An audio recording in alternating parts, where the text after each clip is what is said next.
ಅಂದು ಕಲ್ಪನಾ ಚಾವ್ಲಾ, ಇಂದು ಸುನಿತಾ ವಿಲಿಯಮ್ಸ್. ಭೂಮಿಗೆ ಬರೋ ಕಡೆಗೆ 15 ನಿಮಿಷ ಕಾದಿದೆ ದೊಡ್ಡ ಅಪಾಯ. 600 ಕಿಲೋಮೀಟರ್ ವೇಗದಿಂದ 6 ಕಿಲೋಮೀಟರ್ಗೆ ಇಳಿಯುವುದೇ ಚಾಲೆಂಜ್. ಕೊನೆಯ ಕ್ಷಣದಲ್ಲಿ ಏನೆಲ್ಲ ಆಗುತ್ತೆ? ಸುನಿತಾ ವಿಲಿಯಮ್ಸ್ಗೆ ಬಿಗ್ ಚಾಲೆಂಜ್.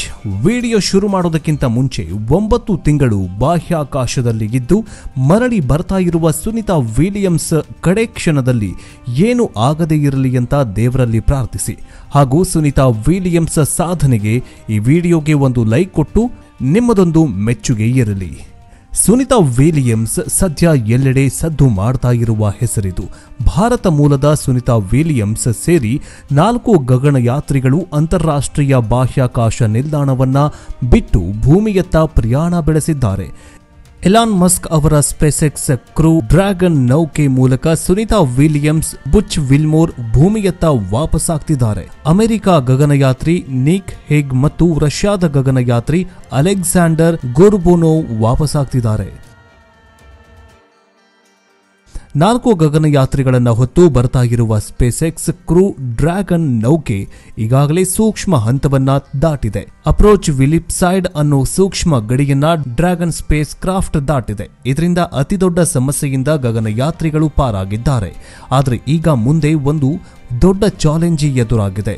ಅದರಲ್ಲಿ ಸ್ವಲ್ಪ ಮಿಸ್ ಆದ್ರೂ ದೊಡ್ಡ ಅನಾಹುತವೇ ಸಂಭವಿಸಲಿದೆ. ದೇವರಲ್ಲಿ ಪ್ರಾರ್ಥಿಸೋಣ ಆ ರೀತಿ ಏನೂ ಆಗದೆ ಇರಲಿ ಅಂತ. ಅಪ್ರೋಚ್ ಎಲಿಪ್ಸೈಡ್ ಅಂತಂದ್ರೆ ಅಂತಾರಾಷ್ಟ್ರೀಯ ಬಾಹ್ಯಾಕಾಶ ಕೇಂದ್ರದ ಗಡಿ ಭಾಗ. ಯಾವುದೇ ಸ್ಪೇಸ್ ಕ್ರಾಫ್ಟ್ ಈ ಗಡಿಯನ್ನ ದಾಟಿ ಹೋಗಬೇಕು. ಈ ಗಡಿ ದಾಟುವ ವೇಳೆ ಹೆಚ್ಚು ಕಡಿಮೆಯಾದ್ರೆ ಸಂಕಷ್ಟ ಫಿಕ್ಸ್ ಆಗಿರುತ್ತೆ. ಯಾವತ್ತೂ ಸಹ ಇದು ತುಂಬಾನೇ ಸೂಕ್ಷ್ಮ ಹಂತದಲ್ಲೇ ಇರುತ್ತೆ.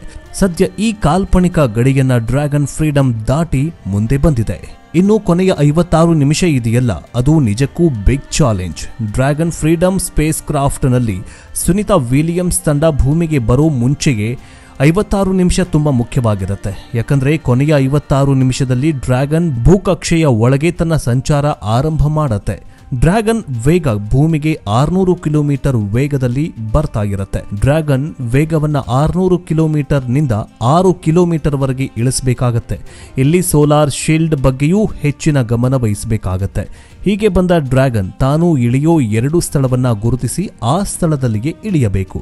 ಅಲ್ಲದೆ ಕಡೆಯ 15 ನಿಮಿಷ ನಿರ್ಣಾಯಕವಾಗಿರುತ್ತೆ. ಇಲ್ಲೇ ನೋಡಿ ಎಲ್ಲರೂ ಉಸಿರು ಬಿಗಿ ಹಿಡಿಯೋದು. ಗಗನಯಾತ್ರಿ ಸುನಿತಾ ವಿಲಿಯಮ್ಸ್ ಭೂಮಿಗೆ ವಾಪಸ್ ಬರೋದಕ್ಕೆ ಕೌಂಟ್ ಡೌನ್ ಏನೋ ಶುರುವಾಗಿದೆ. ಭಾರತೀಯ ಕಾಲಮಾನ ಬೆಳಗ್ಗೆ 3:27ಕ್ಕೆ ಫ್ಲಾಶ್ ಡೌನ್ ಆಫ್ ನಿರೀಕ್ಷಿಸಲಾಗಿದೆ. ಅದರಲ್ಲಿಯೂ ಕಡೆಯ 15 ನಿಮಿಷ ತುಂಬಾ ಇಂಪಾರ್ಟೆಂಟ್ ಆಗಿದೆ. ಅದಕ್ಕಾಗಿ 2 ಶಿಪ್, ಹೆಲಿಕಾಪ್ಟರ್, ಆಂಬ್ಯುಲೆನ್ಸ್ ಮೂಲಕ 3 ಸಾರಿಗೆ ವ್ಯವಸ್ಥೆಯನ್ನ ನಾಸಾ ಮಾಡಿಕೊಂಡಿದೆ. ಕಡೆಯ ಕ್ಷಣದಲ್ಲಿ ಯಾವುದೇ ಲೋಪವಾಗದಂತೆ ಇಳಿಯಲು ನಾಸಾ ಸಕಲ ಸಿದ್ಧತೆಯನ್ನ ಮಾಡಿಕೊಂಡಿದೆ. ನಿಮಗೆಲ್ಲ ಗೊತ್ತಿದೆ. ಇದೇ ರೀತಿ ಕಲ್ಪನಾ ಚಾವ್ಲಾ ಅವರು ಸಹ ಕೊನೆ ಕ್ಷಣದಲ್ಲಿ ಇನ್ನೇನು ಭೂಮಿಗೆ ಬಂದೇ ಬಿಟ್ರು ಅನ್ನುವಷ್ಟರಲ್ಲಿ ನಿಯಂತ್ರಣ ಸಿಗದೆ ಕೆಲವೇ ಸೆಕೆಂಡುಗಳಲ್ಲಿ ಭೂಮಿಗೆ ಬಂದಪಡಿಸಿದ್ರಿಂದ ಎಲ್ಲರೂ ಸುಟ್ಟು ಹೋಗಿದ್ರು. ಆದ್ರೆ ಈಗ ಅದೇ ಅಪಾಯಕಾರಿ ಹಂತವನ್ನ ಸುನಿತಾ ವಿಲಿಯಮ್ಸ್ ದಾಟಬೇಕಿದೆ. ದೇವರಲ್ಲಿ ಎಲ್ಲರೂ ಪ್ರಾರ್ಥನೆ ಮಾಡಿಕೊಳ್ಳೋಣ, ಈ ಕೊನೆ ಕ್ಷಣದಲ್ಲಿ ಯಾವುದೇ ವಿಘ್ನ ಬರದೆ ಸುನಿತಾ ವಿಲಿಯಮ್ಸ್ ಸೇಫ್ ಆಗಿ ಭೂಮಿಗೆ ಲ್ಯಾಂಡ್ ಆಗಲಿ ಅಂತ. ಇನ್ನು 9 ತಿಂಗಳ ಬಳಿಕ ಸುನಿತಾ ವಿಲಿಯಮ್ಸ್ ಬುಚ್ ವಿಲ್ಮೋರ್ ಬಾಹ್ಯಾಕಾಶ ವಿಮಾನ ನಿಲ್ದಾಣದಿಂದ ಭೂಮಿಗೆ ವಾಪಸ್ಸಾಗ್ತಿದ್ದಾರೆ. 8 ದಿನದ ಗಗನಯಾನಕ್ಕೆ ಹೋಗಿ ತಾಂತ್ರಿಕ ಸಮಸ್ಯೆಯಿಂದ 9 ತಿಂಗಳ ಕಾಲ ಉಳಿದುಕೊಂಡಿದ್ರು. ಇಷ್ಟೆಲ್ಲ ದಿನವಿದ್ದ ಗಗನಯಾನಿಗಳಿಗೆ ಹಸಿವು ಆಗಲೇ ಇಲ್ವಾ? ಆಹಾರ ಅಂತ ಏನು ತಿಂತಾಗಿದ್ರು ಅನ್ನೋ ಪ್ರಶ್ನೆ ಮೂಡುವುದು ಸಹಜ. ಇದಕ್ಕೆ ಉತ್ತರ ಇದೆ. ನಾಸಾ ಗಗನಯಾತ್ರಿಗಳು ಬಾಹ್ಯಾಕಾಶ ನಿಲ್ದಾಣದಲ್ಲಿ ಪಿಜ್ಜಾ, ಹುರಿದ ಕೋಳಿ ಮಾಂಸ ಮತ್ತು ಸೀಗಡಿ ಕಟ್ಲೆಟ್ ಸೇವಿಸಿ ಬದುಕುಳಿದಿದ್ದಾರೆ ಅಂತ ದಿ ನ್ಯೂಯಾರ್ಕ್ ಪೋಸ್ಟ್ ವರದಿ ಮಾಡಿದೆ. ಇನ್ನು ಸುನಿತಾ ವಿಲಿಯಮ್ಸ್ ಪ್ರಯಾಣ ಮಾಡಿದ್ದ ಬೋಯಿಂಗ್ ಸ್ಟಾರ್ಲೈನರ್ ನೌಕೆಯಲ್ಲಿ ಆಹಾರಕ್ಕೆ ಸೀಮಿತ ಪ್ರವೇಶ ಇತ್ತು ಅಂತ ವರದಿ ಹೇಳಿದೆ.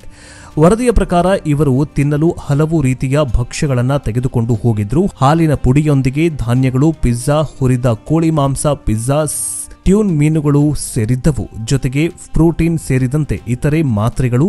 ಇನ್ನು ನಾಸಾ ಬಿಡುಗಡೆ ಮಾಡಿದ ಚಿತ್ರದಲ್ಲಿ ಕೆಲವೊಂದಿಷ್ಟು ಆಹಾರ ಉತ್ಪನ್ನಗಳು ಕೂಡ ತಯಾರಿಸಲಾಗಿದೆ. ಸೆಪ್ಟೆಂಬರ್ 9ರಂದು ಇಬ್ಬರು ಗಗನಯಾತ್ರಿಗಳು ISS ಆಹಾರ ಸೇವಿಸ್ತಾ ಇರುವುದು ಕಂಡುಬಂದಿತ್ತು. ಇನ್ನು ಆರಂಭದಲ್ಲಿ ತಾಜಾ ಹಣ್ಣುಗಳನ್ನು ತಿಂದರೆ 3 ತಿಂಗಳ ನಂತರ ಅವು ಮುಗಿಯುತ್ತವೆ. ಪ್ಯಾಕ್ ಮತ್ತು ಫ್ರಿಜ್ ಮಾಡಿದ ಹಣ್ಣುಗಳನ್ನು ಕೂಡ ಕೊಂಡೊಯ್ಯುತ್ತಾರೆ. ಅವುಗಳಲ್ಲಿ ಬೇಯಿಸಿದ ಮಾಂಸ ಮತ್ತು ಮೊಟ್ಟೆಗಳು ಕೂಡ ಸೇರಿವೆ. ಕೆಲವು ಆಹಾರಗಳು ಬಿಸಿ ಮಾಡುವ ಅಗತ್ಯವೇ ಇರೋದಿಲ್ಲ. ಕೆಲವು ಆಹಾರಗಳು ಬಿಸಿ ಮಾಡುವ ಅಗತ್ಯ ಇರುತ್ತೆ. ಇನ್ನು ಕೆಲವು ವಸ್ತುಗಳಿಗೆ ನೀರು ಬೇಕು. ಬಾಹ್ಯಾಕಾಶ ನಿಲ್ದಾಣದ 530 ಗ್ಯಾಲನಿ ಶುದ್ಧ ನೀರು ಟ್ಯಾಂಕ್ನಿಂದ ಸೂಪ್ಗಳು ಮತ್ತು ಸ್ಪ್ರೂಗಳು ಹಾಗೂ ಶಾಖರೋಧಕ ಮಾತ್ರೆಗಳನ್ನು ಕೂಡ ಪೂರೈಸಲಾಗುತ್ತೆ ಅಂತ ವರದಿ ಹೇಳಿದೆ. ಹೀಗೆ ಬಂದ ಡ್ರ್ಯಾಗನ್ ತಾನು ಇಳಿಯೋ 2 ಸ್ಥಳವನ್ನ ಗುರುತಿಸಿ ಆ ಸ್ಥಳದಲ್ಲಿಯೇ ಇಳಿಯಬೇಕು. ಅಲ್ಲದೆ ಕಡೆಯ 15 ನಿಮಿಷ ನಿರ್ಣಾಯಕವಾಗಿರುತ್ತೆ. ಇಲ್ಲಿ ನೋಡಿ ಎಲ್ಲರೂ ಉಸಿರು ಬಿಗಿ ಹಿಡಿಯೋದು. ಗಗನಯಾತ್ರಿ ಸುನಿತಾ ವಿಲಿಯಮ್ಸ್ ಭೂಮಿಗೆ ವಾಪಸ್ ಬರೋದಕ್ಕೆ ಕೌಂಟ್ ಡೌನ್ ಏನೋ ಶುರುವಾಗಿದೆ. ಭಾರತೀಯ ಕಾಲಮಾನ ಬೆಳಗ್ಗೆ 3:27ಕ್ಕೆ ಫ್ಲಾಶ್ ಡೌನ್ ಆಫ್ ನಿರೀಕ್ಷಿಸಲಾಗಿದೆ. ಅದರಲ್ಲಿಯೂ ಕಡೆಯ 15 ನಿಮಿಷ ತುಂಬಾ ಇಂಪಾರ್ಟೆಂಟ್ ಆಗಿದೆ. ಅದಕ್ಕಾಗಿ 2 ಶಿಪ್, ಹೆಲಿಕಾಪ್ಟರ್, ಆಂಬ್ಯುಲೆನ್ಸ್ ಮೂಲಕ 3 ಸಾರಿಗೆ ವ್ಯವಸ್ಥೆಯನ್ನ ನಾಸಾ ಮಾಡಿಕೊಂಡಿದೆ. ಕಡೆಯ ಕ್ಷಣದಲ್ಲಿ ಯಾವುದೇ ಲೋಪವಾಗದಂತೆ ಇಳಿಯಲು ನಾಸಾ ಸಕಲ ಸಿದ್ಧತೆಯನ್ನ ಮಾಡಿಕೊಂಡಿದೆ. ನಿಮಗೆಲ್ಲ ಗೊತ್ತಾಗಿದೆ. ಇದೇ ರೀತಿ ಕಲ್ಪನಾ ಚಾವ್ಲಾ ಅವರು ಸಹ ಕೊನೆ ಕ್ಷಣದಲ್ಲಿ ಇನ್ನೇನು ಭೂಮಿಗೆ ಬಂದೇ ಬಿಟ್ರು ಅನ್ನುವಷ್ಟರಲ್ಲಿ ನಿಯಂತ್ರಣ ಸಿಗದೆ ಕೆಲವೇ ಸೆಕೆಂಡುಗಳಲ್ಲಿ ಭೂಮಿಗೆ ಬಂದಪಡಿಸಿದ್ರಿಂದ ಎಲ್ಲರೂ ಸುಟ್ಟು ಹೋಗಿದ್ರು. ಆದ್ರೆ ಈಗ ಅದೇ ಅಪಾಯಕಾರಿ ಹಂತವನ್ನ ಸುನಿತಾ ವಿಲಿಯಮ್ಸ್ ದಾಟಬೇಕಿದೆ. ದೇವರಲ್ಲಿ ಎಲ್ಲರೂ ಪ್ರಾರ್ಥನೆ ಮಾಡಿಕೊಳ್ಳೋಣ, ಈ ಕೊನೆ ಕ್ಷಣದಲ್ಲಿ ಯಾವುದೇ ವಿಘ್ನ ಬರದೆ ಸುನಿತಾ ವಿಲಿಯಮ್ಸ್ ಸೇಫ್ ಆಗಿ ಭೂಮಿಗೆ ಲ್ಯಾಂಡ್ ಆಗಲಿ ಅಂತ.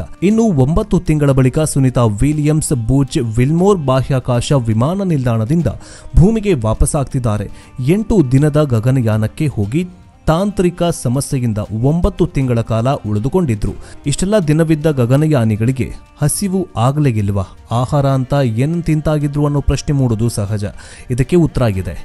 ನಾಸಾ ಗಗನಯಾತ್ರಿಗಳು ಬಾಹ್ಯಾಕಾಶ ನಿಲ್ದಾಣದಲ್ಲಿ ಪಿಜ್ಜಾ, ಹುರಿದ ಕೋಳಿ ಮಾಂಸ ಮತ್ತು ಸೀಗಡಿ ಕಟ್ಲೆಟ್ ಸೇವಿಸಿ ಬದುಕುಳಿದಿದ್ದಾರೆ ಅಂತ ದಿ ನ್ಯೂಯಾರ್ಕ್ ಪೋಸ್ಟ್ ವರದಿ ಮಾಡಿದೆ. ಇನ್ನು ಸುನಿತಾ ವಿಲಿಯಮ್ಸ್ ಪ್ರಯಾಣ ಮಾಡಿದ್ದ ಬೋಯಿಂಗ್ ಸ್ಟಾರ್ಲೈನರ್ ನೌಕೆಯಲ್ಲಿ ಆಹಾರಕ್ಕೆ ಸೀಮಿತ ಪ್ರವೇಶ ಇತ್ತು ಅಂತ ವರದಿ ಹೇಳಿದೆ.